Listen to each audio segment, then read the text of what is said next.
tayo guys ng chicken stew. Ito guys, butter.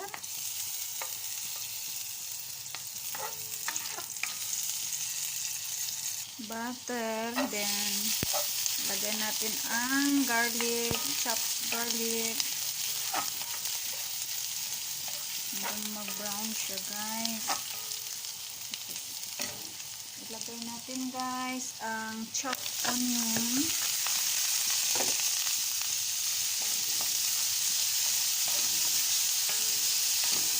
Iluto natin siya hanggang mag-brown ang onion.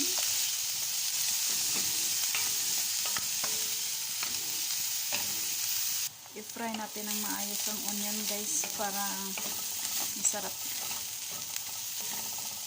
Maging brown. Nicely fry. Ganyan na guys. Maganda na yung pagka-brown niya guys. So, lagay natin guys ang manok.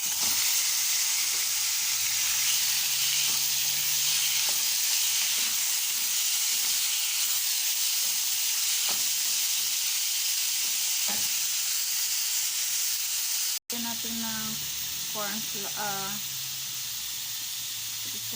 white flour. Dalawang kutsara lang sa akin guys. So depende sa inyo kung ilan yung ilagay nyo.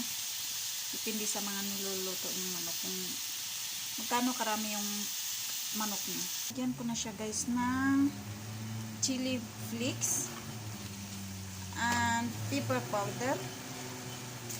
Tapos iluto ko siya muna guys hanggang maluto ang manok. Lagyan ko siya ng kunting tubig hanggang maluto ang manok.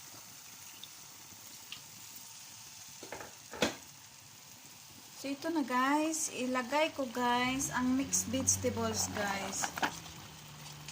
Mixed vegetables.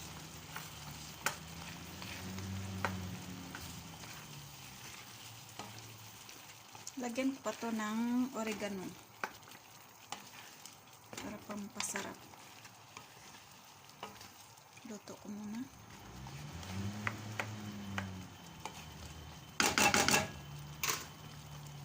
Guys, ilagay ko guys ang milk. So half cup of milk.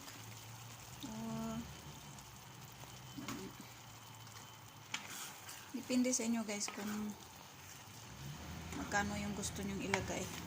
So mukhang masarap na siya guys, no? Masarap siya sa chapati. Chapati kasi ito ang ano niya. Depende sa inyo kung anong gusto nyo. Indian food to siya guys. Chicken beef stew. Ano ko to siya, iluto siya hanggang ano yung tubig niya kasi di pa masyado luto ang manok at saka yung vegetables. Lagyan ng asin. Yan guys. Pagkatapos guys, lagyan ko siya ng oregano. Oregano leaves. Guys. Pampasarap sa lasa. Pampalasa, pampasarap. Masarap siya guys. Yummy, yummy. Chicken stew.